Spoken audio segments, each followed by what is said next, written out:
The Joe Rogan Experience. So we were following and pleading with him all the way out there. Please, just tell us, please. I swear on my life this happened. He gets in the car, doors open. He looks up, and the only reason why I'm telling you this because he died. He looks up at Marco and I, and he goes, "It happened."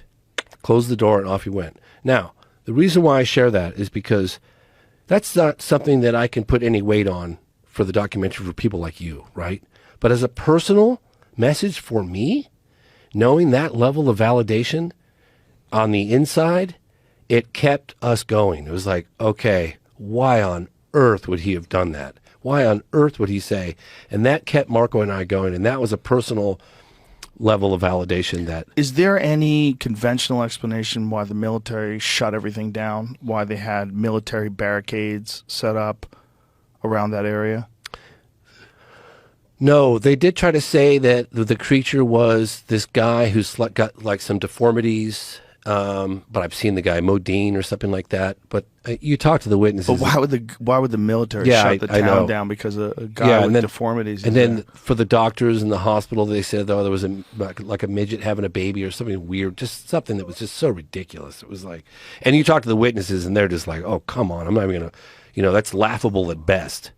I mean, these girls came within 8 to 10 feet. Three women, Katya, two sisters, Liliani and Valkyria, 14, 16, and 21. They got within 8 to 10 feet in broad daylight of this creature. And one of the things that doesn't come across in the film, when they saw this thing, they're looking like, what are we looking at here? They're walking through this field, and it's up against a cinder block wall. And one of them was looking at it, what is that? And it was crouched by the wall. It was weak and feeble. And one of them kind of like screeched, like, what is that? And it turned, and it looked right at the girls, locked eyes on them. Liliana grabs her younger sister, who's 14, Valkyria, and hightails it out of there. Katya is 21. She's frozen in her tracks, locked eyes with this creature, and it's communicating with her. Please help me. He wants help. It's weak and it's feeble and it's scared, and it's crouched down. Liliani realizes that Katya is back there. She gets, 100 feet down the path. She leaves her sister, stay here, I'm going back to get Katya. She runs back. And I asked Katya, and I asked all the girls, during that moment of contact, when you lock eyes, I know it's only a brief second, but during that moment of contact, what did you feel? Like, put me there. That's where the title comes from, Moment of Contact, because that was when they locked eyes on this creature. And that's when Katya said, help me, I'm scared. And it was feeble and suffering. And it's a very powerful moment. And these girls have been saying the same thing. The mother, it's the first time I'd ever reported on these so-called like men in dark suits that show up and intimidate witnesses. Honestly, I've been hearing about those cases for so many times, but I've avoided them because it's got so much baggage from men in black. It's just ridiculous. I just didn't even want to be associated with it. But I'd heard it. I can go on until I'm blue in the face. I go till tomorrow morning with the amount of cases, with generals too. But this time, when the mother said that these men showed up and tried to get the daughters to say they were lying and offered her a briefcase full of $100 bills and they could relocate, I don't know. For some reason, I said, okay, for the first time in 25 years, I'm going to report on these guys. And I did. And it's in the movie. You can hear the mother talking about it, and she's so emotional. And the mother came back to the location right after it happened. The smell, that stench, and the footprint on the ground. I mean, everybody talks about that stench, that it was so... They said, if you ever take like a skunk, multiply that by like 100,000, that would give you some indication of the level of like how putrid and nasty. It was paralyzing. And it stayed in the areas, like at the hospitals when they did the x-rays, and everybody talks about it. That stench, it was unbelievable. Like it fills your navel cavities and doesn't leave for a week. It was incredible. And then they all said the same thing. And they couldn't get it out. They couldn't get it out. Yeah, they sanitized the hospital. The guy said that he had to close off that wing of the hospital while they were sanitizing it because it was so intense. So How long did it last for? I heard days and weeks is what I heard from people. And even the mother said when she went to where the creature was, she said that the stench, even there after the creature was gone, got in her nasal cavities, and she tried to flush it out with water and saline or whatever, and she just couldn't get it out of her nasal cavities. really crazy. But they all did. I mean, everybody talked about that stench, you know? I mean, the military officer, the guy that drove the creature around, I was sitting across from him. You can't see his face, but I did. And I'm looking this guy in the eyes. I'm thinking, I could be looking at a guy that drove a fucking alien around. You have no idea, dude. You have no idea. How did he describe it? So fucking intense. When I came back from that trip, people were like, how was your trip to Brazil? What was it like, man? They got great, smoothies and coffee. And I'm just like, you guys have no idea. I think an alien spaceship crashed and they recover live aliens. And we made contact and the Americans came in. That's what I'm thinking about. So I told a couple people. On the last trip I came back, I was just like, I was so rocked. I couldn't reintegrate back into the culture. I was just like, fuck, I think this happened. It's the biggest story ever. So people were asking me, even my neighbor who runs he runs that Make-A-Wish Foundation. He was like, James, he goes, bro, I like you a lot and I got a lot of respect for you, but you lost me on this one. And I was like, I don't blame you, bro. I really don't. But listen to the witnesses. Just, that's all I say. And I would tell people, and I realized I can't talk about it.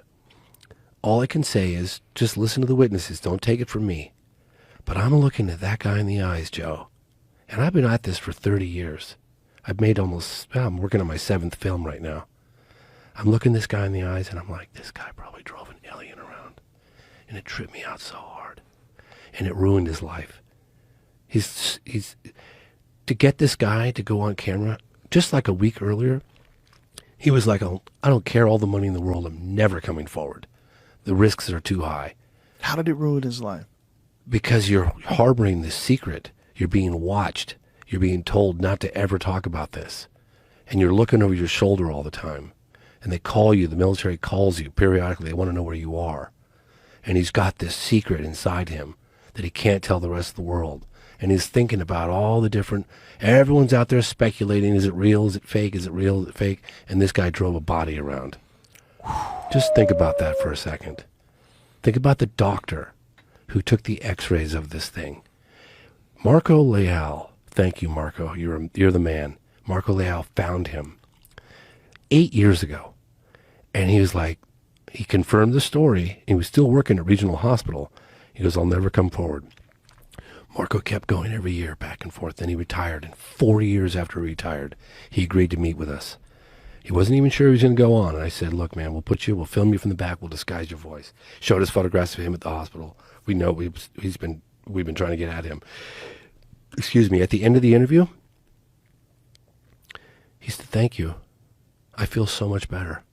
I've been shouldering that burden for 26 years, and I've so desperately wanted to tell somebody, to share that story with the rest of the world. And you meet these people, and you think, why on earth they didn't come to us? They're not trying to sell their story. We tracked them down and begged and pleaded with them to come forward. When I found Martha, the sister of the deceased military officer, Marco Chirizi, we were knocking on doors. I remember the sound guy from Rio de Janeiro. He was like, you're out of your mind. Dude. What are you doing? You can't just knock on random doors. I was like, man, if there's a will, there's a way. I'm going to find this lady. And we found her. And it was like this kind of sketchy area. You know, it's like when you get out of your car and you could see like people drawing the curtains back and looking at you and you're standing out like, dude, I stood out like a sore thumb, man. And then we walked up. I had Marco with me, thank God, and we had camera crews and stuff. It's kind of sketchy. And Marta appears, and her husband appears in this he's a big guy, and he's got like a white beater shirt on, and he looks like he wants to rip my fucking head off. And I'm like, and she's looking at me, and he's just looking at her going, Marta's looking at her husband, and her husband's looking at Marta like, give me the signal, I'll kill this guy. That's the fucking... And I was looking at Marco, and I was like, James, you need to think quick on your feet right now. And I said immediately, please translate this. I'm here to give your brother justice. I'm here to get the story out. Please, talk to me. And we developed a relationship with her slowly over that. And those were the first words that we exchanged. And we eventually got her to come forward, and we talked. She'd gone forward in the past, but she doesn't know who the hell I am. I want to take you back to the doctor. Okay. When you talked to the doctor, what did he describe? He said that it was a normal day, January 1996. It was a regional hospital. Said every day, and all of a sudden, all these military trucks and police cars showed up at the hospital. They come in armed, and they got a bag. They got a thing in a black body bag. And he was like, what the hell's going on here? They're like, you're going to be taking some x-rays. And he's like, okay. And they had him inside, and they had armed clubs. And I was asking him, like, what was it like? Because when I interview witnesses, I always ask them to project. Sometimes I'll even close my eyes because I'll use their words to recreate. So I'm like living it through them. You know what I mean? Mm-hmm. So I'll close my eyes, and I'll recreate the scenes in my head with their words, right? It's harder in Portuguese because I'm having to get it translated. But I ask questions like, what was the atmosphere like? Was there any talking? No talking. Super tense atmosphere. Very tense. Armed guards on the outside, armed guards on the inside, military trucks running. Nobody comes, nobody goes. And he said, first time in the history of my career, I took the x-rays and I couldn't even verify that they were good because they took them immediately. And then they said this event never happened. He said the stench in the hospital was overwhelming. And he goes through the different x-rays that he took, the abdomen, the head, the arms, the legs, the thorax, and it was incredible. In fact, Uberajada Rodriguez, if you're listening to this, he's one of the leading researchers. He's gone quiet. Peccacini disappeared for 20 years. Did he get to see images himself? Did he get to see the body himself? Oh, he was right. Well, they didn't open the body bag, but he said the stench was just overwhelming. So they x-rayed it through the body bag? They x-rayed it through the body bag. So he never got to see... He did not see the alien. And he didn't get to see the x-ray images or anything? Nope. They wouldn't let him see a damn thing. Nope. Now, there were two doctors. There was a guy named Roger Lear. Roger Lear found out, these are people that I really want to meet. I mean, people are coming forward in droves right now. We just got two forensic pathologists for the first time ever working together to come forward to make statements, and they're providing documentation of the autopsy reports done on the deceased military officer.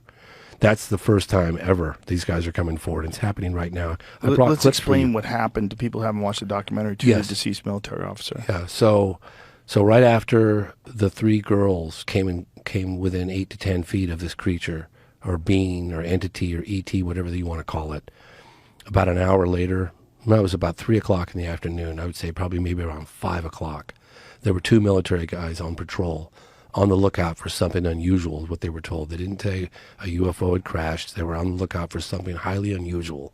And it was Eric Lopes at the wheel and Marco Chirizi, military police, in the passenger seat. They were about 1.5 blocks to 2 blocks away from where the girls had seen the creature a couple of hours earlier.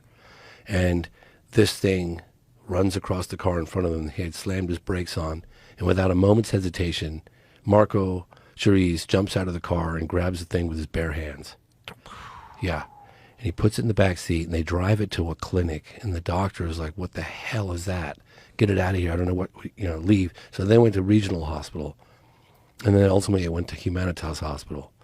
And so we have testimony from Military X that when he drove it from Humanitas Hospital, it's in the movie, but he drove it from Humanitas Hospital to as a military base where it spent the night in the truck for one night, and then it went from there to Espesex Campinas. It's like a university. It's where all the intellectual scientific heavyweights reside. And then it was there, I think, under examination, according to the witnesses that we talked to, for a day or two, and that's when the Americans flew in to Campinas. And we have the radar military control officer who came forward last year, actually 2 years ago when we were there filming for the last time.